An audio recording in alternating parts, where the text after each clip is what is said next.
Hello, my loves. Thank you all so much for joining me tonight. I'm so excited about tonight's episode because there's something that I want to show you that I've I've kept with me um, for many, many years. These are books that I've had with me in my collection that are no longer in print. And if you're familiar with them, great. If you have them in your library, that's awesome. Um, more power to you. I applaud you guys. Um, and if you don't, and if you're interested in any of these books, you can find them available through Barnes and Noble and Amazon, and I believe eBay.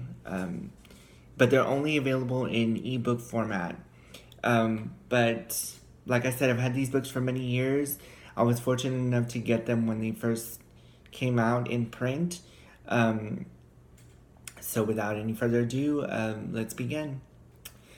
So the first book that I want to show you is The Good Spell Book by Gillian Kemp. This is actually the very first book that I purchased back in '99. I was 17 years old when this book first came out.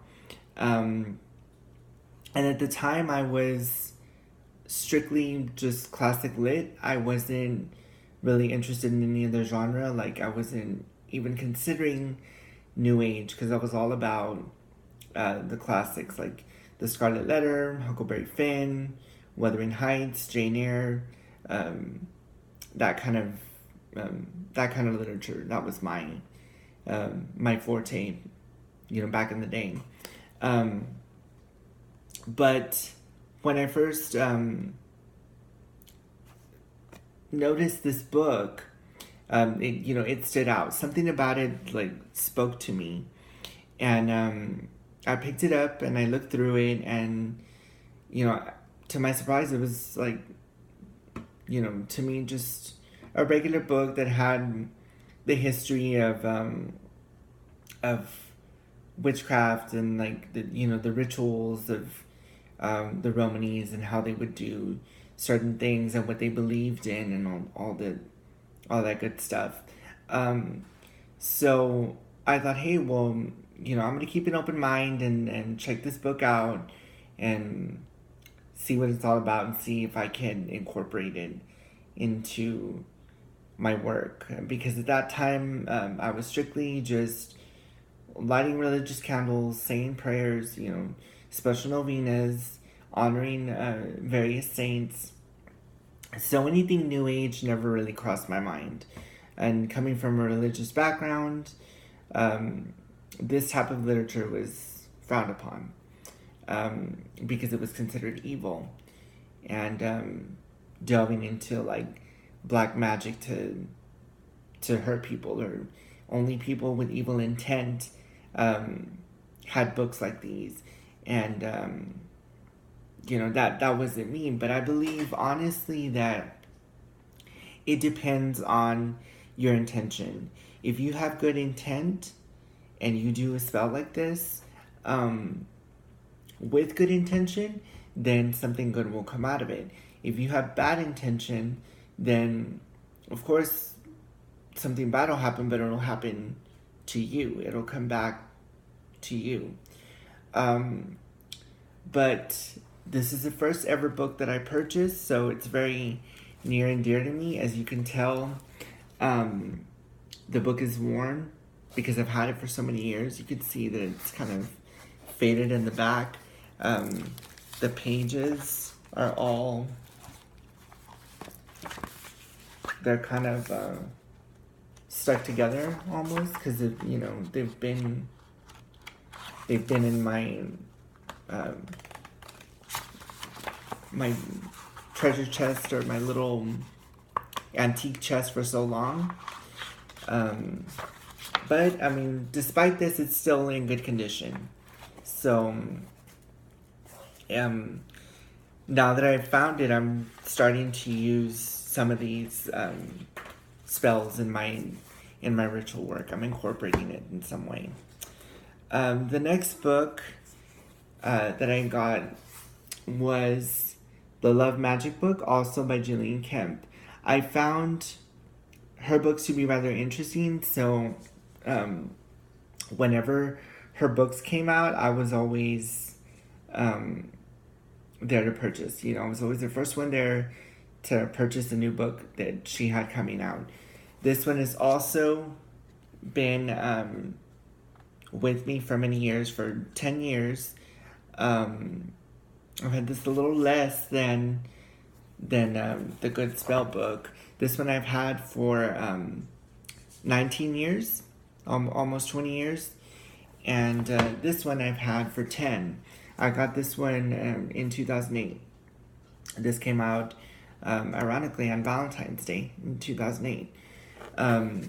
And as you can see, I've used it so much that the pages are, they're coming out. So, I mean, the binding is still good, but the pages are falling out.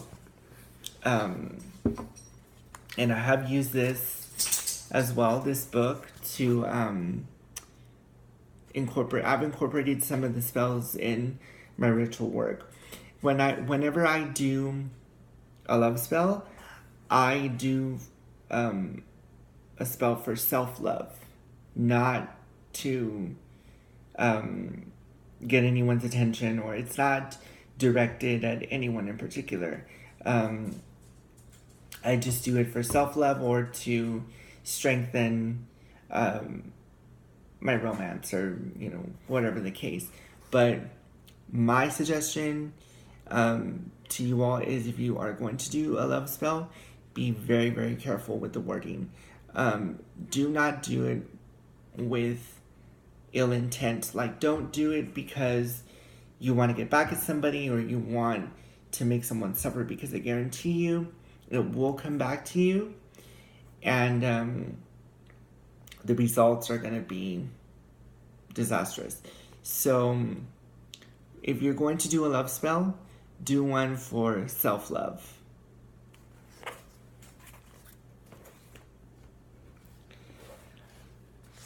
The last book I have is the Dream Book.